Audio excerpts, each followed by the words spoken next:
So welcome back again. This is on Workforce 2047. So let me understand what would be the workforce requirement depending on how the industry is moving forward and how well you are geared up to meet those expectations.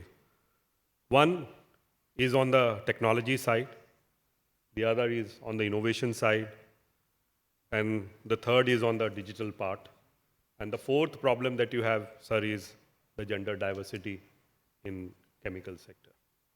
So starting with Manoj and then followed by Melvin and then Dr. Rahul. Very difficult question. 2047 workforce requirement. I think let me address the current challenges. On all the four fronts, the challenges are very significant. When it comes to digital adoption, when it comes to gender diversity, or when it comes to the skill and capability part. So currently as such, we are suffering. If I have to share it in one simple sentence. Down the line, the challenges will be actually exponentially grow because still the foundational aspects are not addressed to make the talent future ready. The pressure is there on the organization, but from where the talent is taken up, from the educational institutions, I believe they are still not innovating and still running conventionally. Our school system and college system still. There is some level of disruption has happened, but unless the problem is resolved at that end, it is going to be much more bigger issue in times to come. As such, there are, other than these four problems, there are larger problems which are more social in nature. And why I am bringing this topic is very important. We have lot of people. There is no dearth of quantity, but quality is something is a big challenge. What we call a person a talent is all about behavior and skills. I think that talent is missing. And that talent not only comes in the form of professionally you are qualified, you have certain technical skills, you have certain digital skills. But there is a huge challenge with the civic sense. And that has, for the future growth of the company, it has to take a big shaping up. So if anything we have to do for future readiness of the talent, I think the foundational part is to address at the educational level, school level, college level, is the civic sense part and the officer-like quality part. If that is not addressed, whatever qualification one acquires, if those aspects are missing, we will not be talking about nation building. We will be talking in pockets only. So that's my. So that's the opening remark of Manoj from Aarti Industries. Melvin, if you can just visualize or forecast 2047 and see what kind of chemical industry it would be at that point of time. And from an HR perspective, what requirements that you see which will fulfill so that we achieve the 2 trillion by 2047 that we are talking about. So for the chemical industry, the way I look at it, the core, right, it doesn't change much. A reactor or a furnace would have a 30, 40-year lifespan, right? People associated with the R&D, the quality, it's more incremental, the growth is incremental, the talent skill increase can be programmed in. The 80-90% of the workforce is about that. There is a 10% of the workforce that would work on the digitization side, the AI side, bring the transformation, whether it is strategy, whether it is something else. That's the peripherals that's there. That's changing very fast. A Python library will change every 18 years. A Darwin box or a success factors updates every 6 months, something now. So the change on the technological side is where we need to manage the talent. We can't keep reskilling the core. That's not going to happen. That is going to be incremental. The reskilling is going to be around this peripheral, this strategy, the technical aspects of it, which is maybe combined with AI, compared with software. That is where I believe over the next 20 years, a lot of the changes will come through. That managing the core, but also keeping this peripheral around to making sure we are abreast with technology. Rahulji,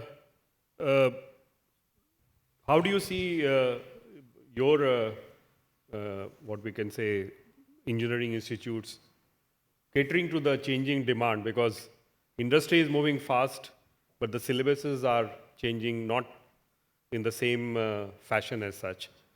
So then, because of that, then you have the making schools or whatever you call them, finishing schools. So after that, the finishing schools try to finish them, mold them into, say, the corporate environment and then move forward.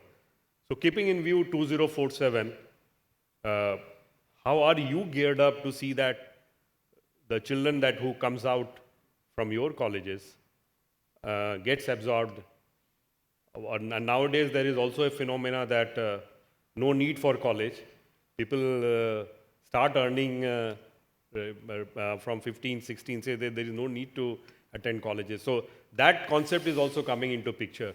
So keeping that view, how do you balance these two acts and move forward? Yeah, I think so. Difficult questions, and I agree with both of the previous speakers. So 2047, even 2030 is hard enough to predict these days. The same sort of panel 5 years ago, before AI and LLMs happened, you had probably more confidence, and these days, so it's very difficult to make predictions. But I see a couple of points. Going after the first two speakers, I'll try to highlight some things which maybe we didn't discuss so far. One is chemicals as a sector, right?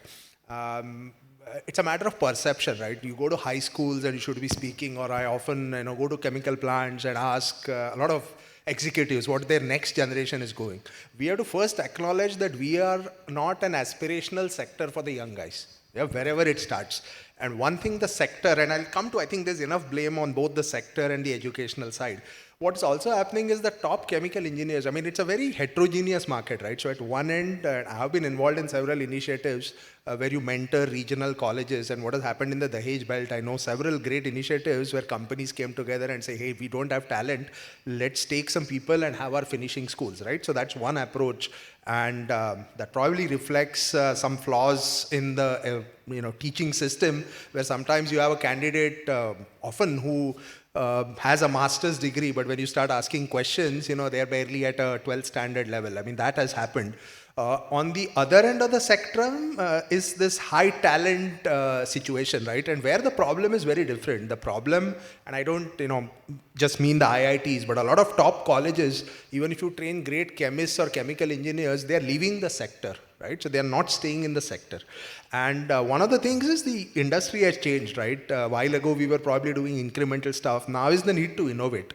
And innovation will not come with quantity. You have to grab the top talent, right? Curricula have to change. We have to respond to AI and things like that. Things have to get more hands-on, for example, right? A lot of what was set in the question papers, if I put it to a chat GPT, can answer 95% of the questions. So in future, but you still cannot cannot do things like change the gasket on a pump, right? AI is not able to do. So you will have more a role for that, more a role for internships, which are real internships. I just returned from Germany yesterday, right?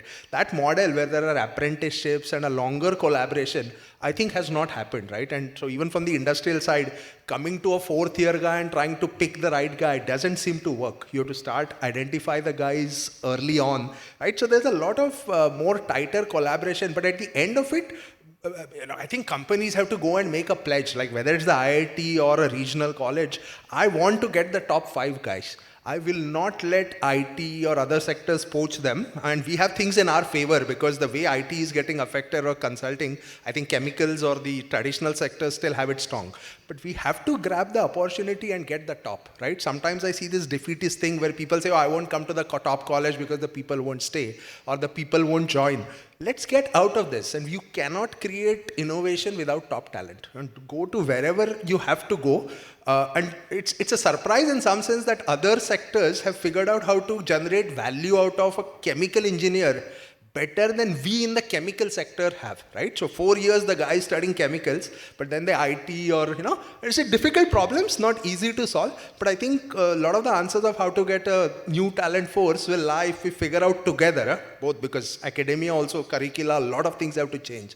But if we work together, I think we have some hope in getting to where we want. And sir, when you conduct campus interviews or when companies come to you, in the pay package, where does chemical industry stand? Yeah, so... in terms of vertical. Yeah. Because if you try to make that attractive, so despite the nuance of the chemical industry, people will try to grab that opportunity. Yeah. That's one thing. The second objective is with IT sector being what we can say on a downfall because of the reasons that we are all aware about. Mm-hmm. Do you see these sectors picking up because they are now doing a lot of IT-OT integration, they are doing a lot of data analytics to improve the factory efficiency, and each and every aspect of chemical engineering, whether it is supply chain, whether it is marketing, whether it is sales, whether it is HR, everywhere you are seeing cost optimization or trying to see how you can preserve and add to your bottom line. So how do you see these two phenomena that I talked about? So several things. One, compensation isn't everything. Like we've been doing a lot of programs, for example, with Aarti, where we expose students and they've been very supportive. So one thing industry has to figure out is we have to market ourselves as a sector, right? And students look at other things like challenge, work environment, a lot of things. In terms of compensation, yes, things have to change. It's very easy for somebody to say increase compensation, but that's not easy, right? The industry realities. But what I think is we have to do more of differentiated compensation. What we are not able to do at a starting level, right? When you look at all 50-year-olds in the company, we don't pay them the same. What is happening is at a starting level, we as academia or industry have not figured out a good way to judge who is the guy who's going to perform over the next 20 years of his career, right? So salaries sometimes even out a little later, but at a starting point, the challenge is if you lose the best and they skip a sector, they are never going to come back, right? So this is one area I think which we have to manage how to do better. But I see a lot of scope. Companies also distinguish themselves at the way at which they look at talent, right? So if it's a long-term investment, I see when you take students or take interns, right? It's a time investment on the company, right? But if you just you take students to a plant and you just show them a corporate presentation, students are bored. If you invest the time in taking them to the plant, showing them things, right? So I think it's a matter of outlook and, but I'm optimistic. I think there is a lot we can do. It's not just compensation, but figuring out what that core of top talent is, and even if it's a compensation difference, getting them is important. And sometimes the difference can be as big as double the salaries, right? That's what we are seeing at a starting level. But I think things have started to change, even in the way students pick branches. If you see what's happening, a lot of students are going to the more traditional branches because in a strange way, although AI comes in, I don't think we are going to need as many people in AI. We are going to need a lot more people in the domains who can use AI. So there is going to be sort of a resurgence of people who can understand chemical, pumps, mechanical, but who can use AI to their advantage. And that's some skilling differences that we have to figure out how to do. And sir, about partnership with foreign universities, how do you look that from a chemical perspective? Look, universities are coming in. There have been some regulatory changes and all that is happening. What I look for more is best practices, right? So, for example, I speak German. I go to Germany. A lot of those engineers are more hands-on, and not just purely theoretical. I heard a great discussion in the last panel from guys like AP Moller Maersk or other guys, where there is a lot of best practices which I think we have to do a lot to disseminate. So, let's not reinvent the wheel.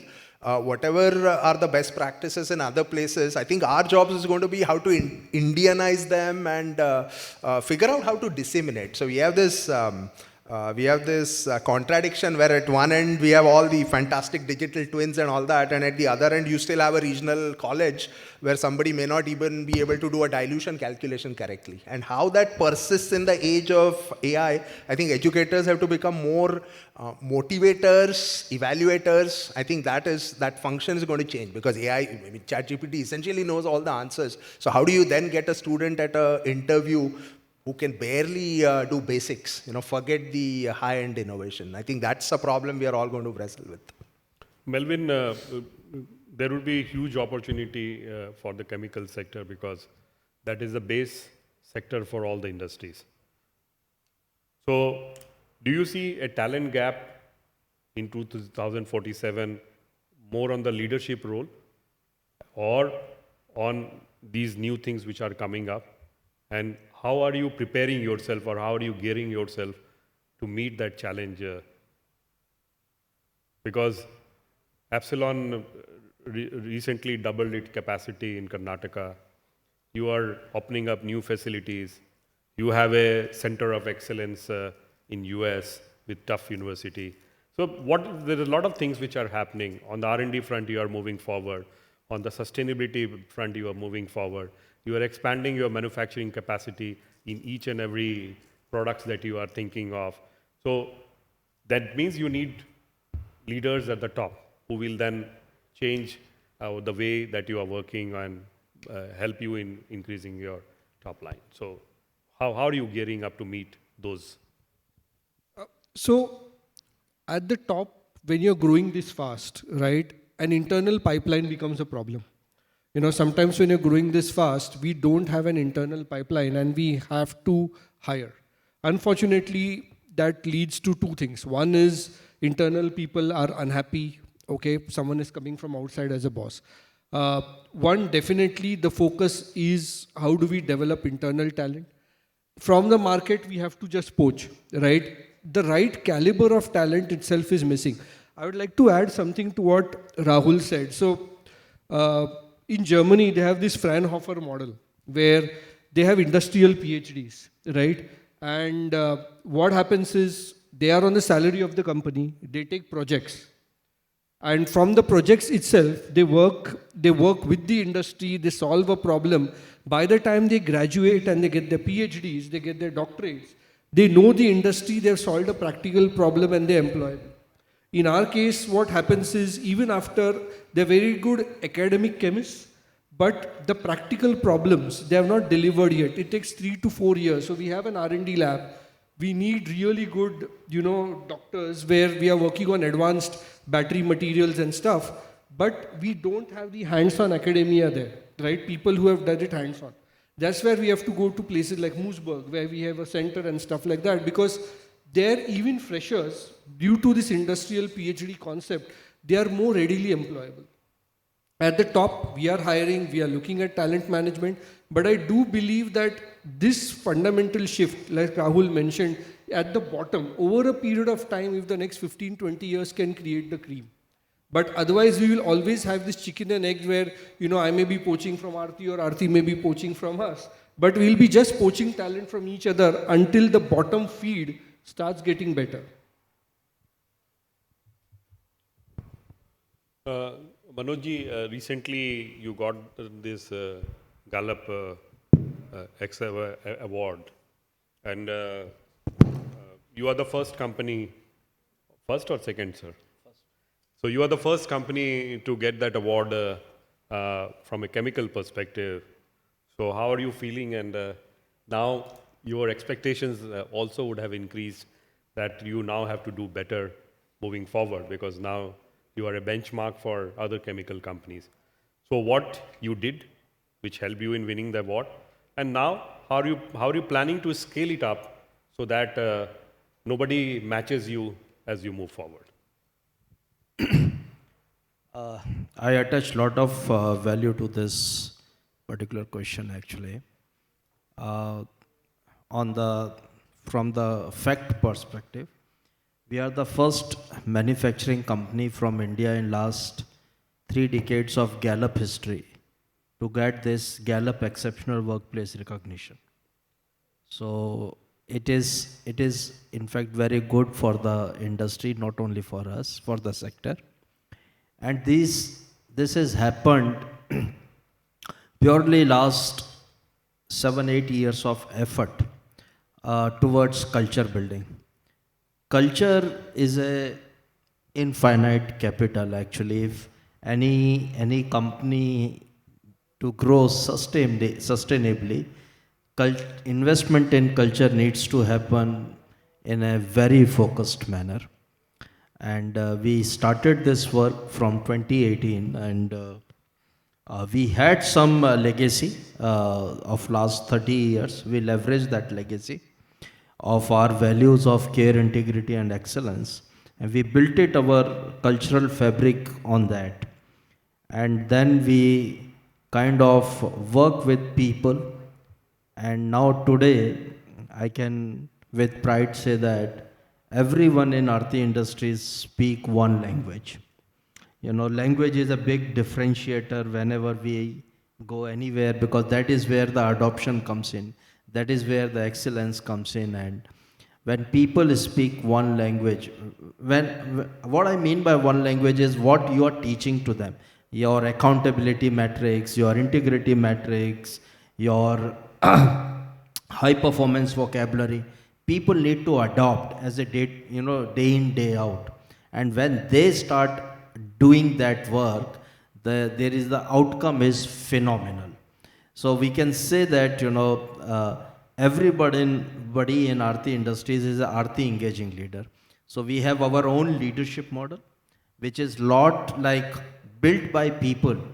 It is like completely bottom up approach, and everybody takes good feeling in terms of being a Aarti engaging leader. And we did a lot of work in terms of how to live as a Aarti engaging leader. So that has worked well for us. When I started Gallup in 2020, first survey, our engagement score was 3.95 and our global percentile was 42nd. Okay, last year our Gallup engagement score is 4.60 and our global percentile is 84th.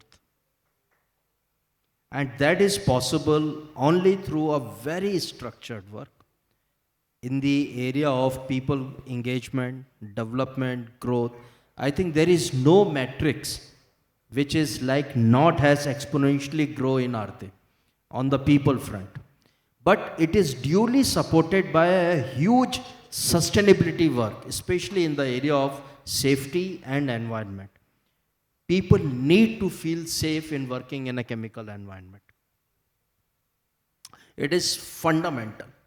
So we have really put in hard measures to improve our safety records, environment records, and many other infrastructure related issues. Today, Aarti is completely one of the fastest transformed company from the professional perspective.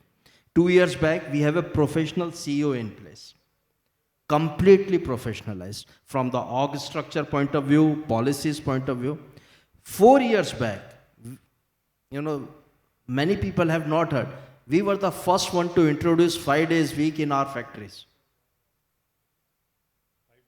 5-day week. In factories. I started from the factory. Corporate was the last one to do. You have to take hard measures to make things possible. Culture building is not easy. But once it is done, I think culture eats strategy for breakfast. You have heard this. There is a book around that, You can overcome any challenges. And we continue to. In last 7 years, top 500 people put together, we have spent 700 days only on culture building workshops. It means 2 years of work in last 7 years, only on culture building. I have 700 people as part of buddy work. Every week, they talk to each other and dismantle their issues, their threats, their fears, their stress. I want our people to be thriving. My thriving index is 65%. Globally, the number is 35%. India is 18%, by the way. People thriving in their job. In Aarti, it is 65%. Now, that is what culture can do. So, I want to pause myself here, otherwise I can go long, but Well, I will not let you pause because it's a case in point, sir. Chemical companies are in India are mainly family owned.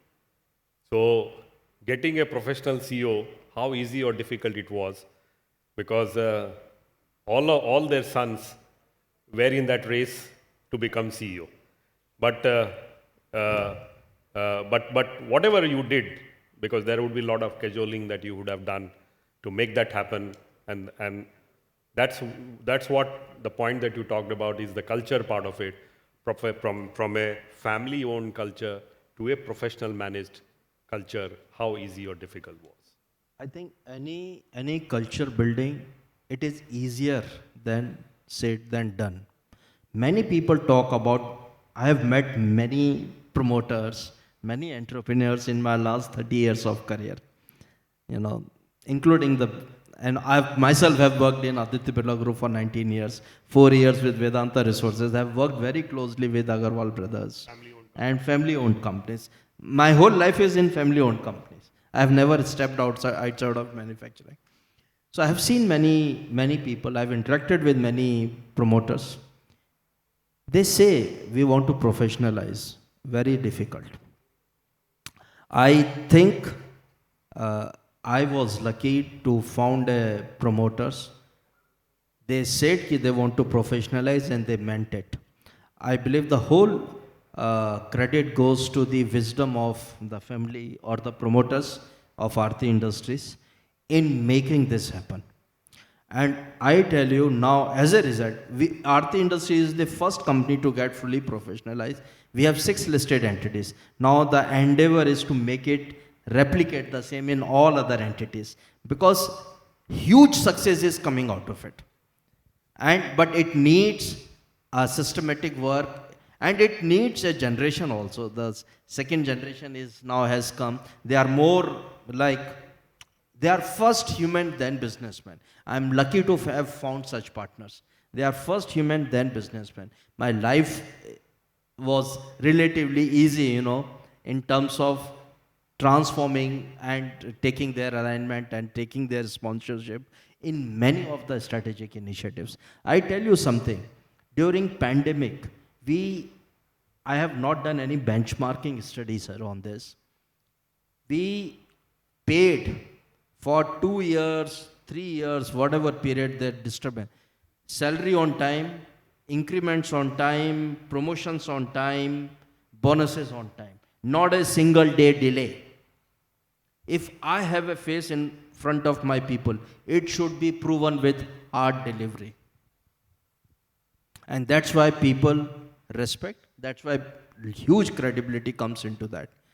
We announced very beginning, in the first month of pandemic, nobody would lose job on account of pandemic in Aarti Industries.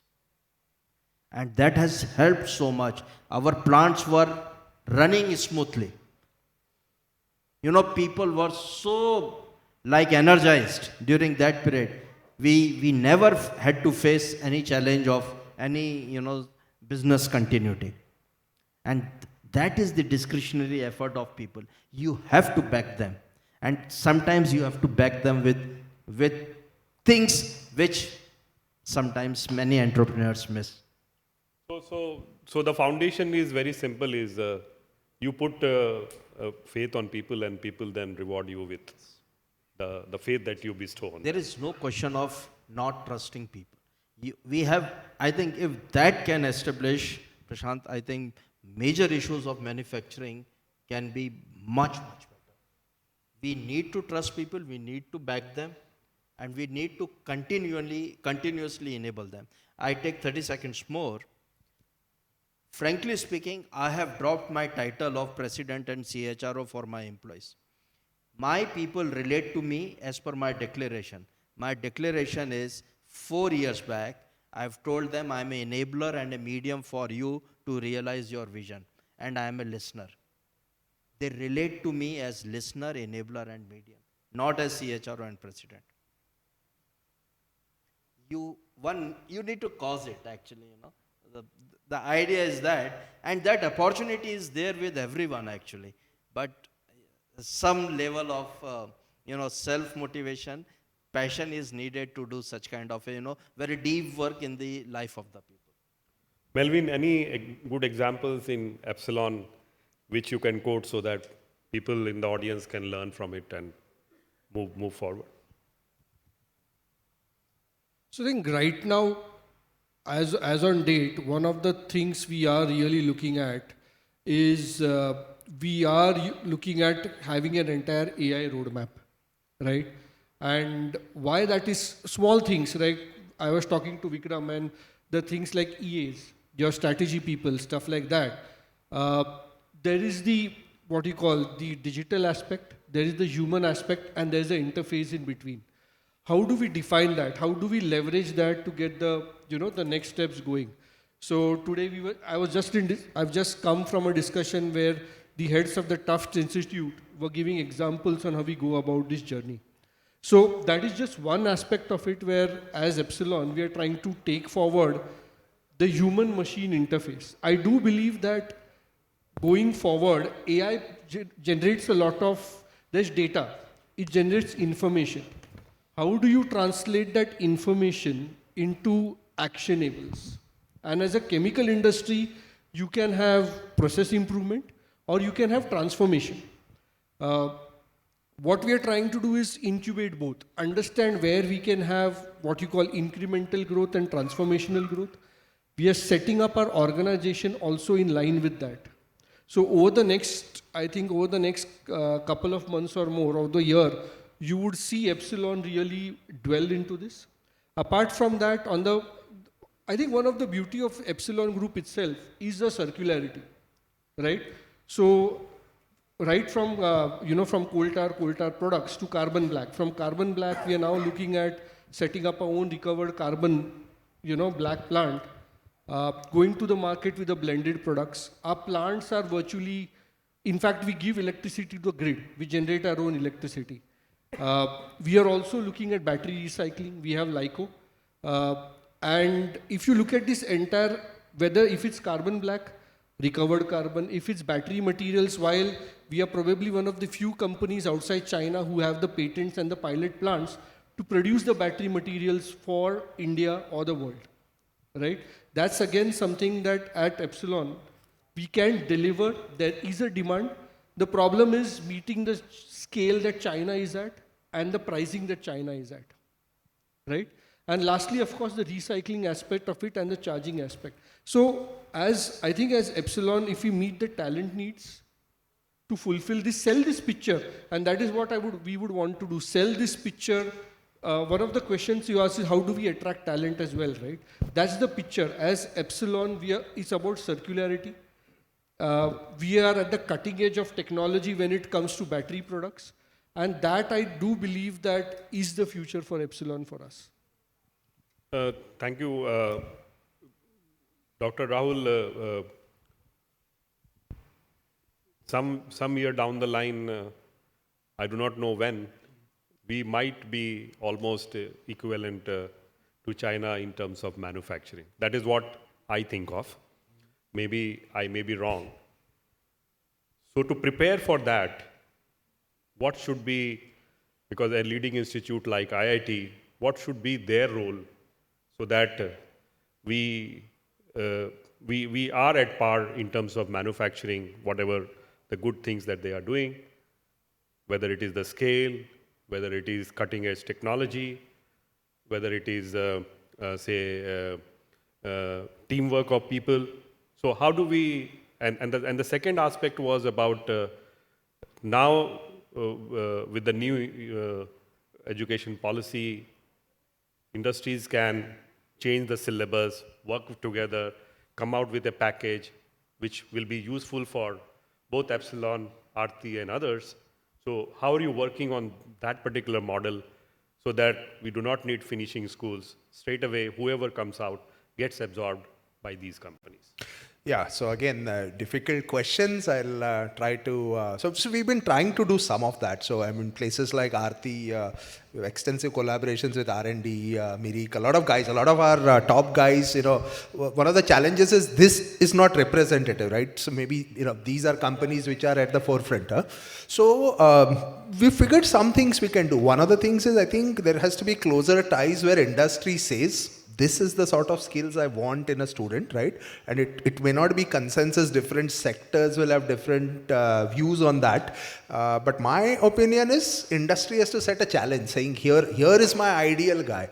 But once you create that kind of student, then we will all have to work together to retain him, right? And a part of that is exposure. And so we have been doing a course at IIT, one of my colleagues, Professor Mahajani, where we take 30 students on a bus all the way from Mumbai to Reliance Jamnagar. And we stop at Aarti, we stop at a bunch of places. So one thing we figured is chemicals as a sector doesn't get exposed, right? You see a 20-year-old or a student in high school, he understands everything about a Zomato, finance, education.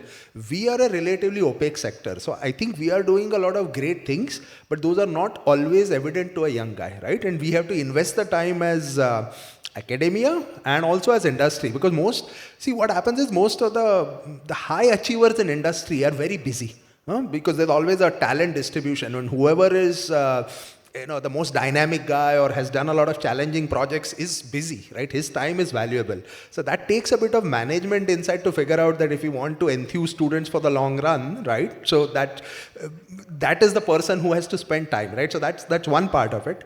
The other part is China. If you see what they have done, I think we need to move away from this theoretical bias now into more and more about getting students, like Melvin said, students who are ready. They can actually build, they have tinkered with equipment, and that's going to take a bit of change. I think it's going to take these joint PhDs like the Fraunhofer model in Germany, where you are having a PhD student, but he should be spending like a year in industry. And we now have that ability even at undergraduate level. We have something called practice school. So we are trying these various models. But at the end, I think, going back to the example like Melvin said, right, poaching from each other. But similarly, I was having a conversation with somebody from the MNCs and he said, look, but we are paying well because I have had a study conducted where I'm benchmarking myself to my peers and we are paying more than that. The question is, what cohort do you look at? Like the people who have come to the chemical industry at a starting stage itself, we have lost some of the best. This was not there 20 years ago. We have had 20 years of where IT, etc., they did something where we couldn't compete. But I think now is the chance because manufacturing, is going to come back. And, we have to change education. We have to change education and, often a lot of colleges have cut down on chemical engineering programs. That's a sad reality. And if that continues to happen, where are we going to get the talent from? And very often, even from people from the chemical industry, I see the next generation may choose other engineering unless you are a promoter or, things like that. And these are hard questions that we have to first acknowledge that people are not coming. And then we may have a stab at, working together to create, change education, but keep the right incentives so that people have some motivation, right? They need to pay attention to chemical engineering because it becomes aspirational. And that's something which we have to try. Let me thank my speakers. To start with Dr. Rahul Nabar, Adjunct Professor, Department of Chemical Engineering, IIT Bombay. Mr. Manoj Kumar Sharma, President and CHRO, Aarti Industries. Mr. Melvin Mathias, Chief Human Resource Officer, Epsilon Group. And I would request Dr. Rahul Nabar to give mementos to all our speakers. A big round of applause for all our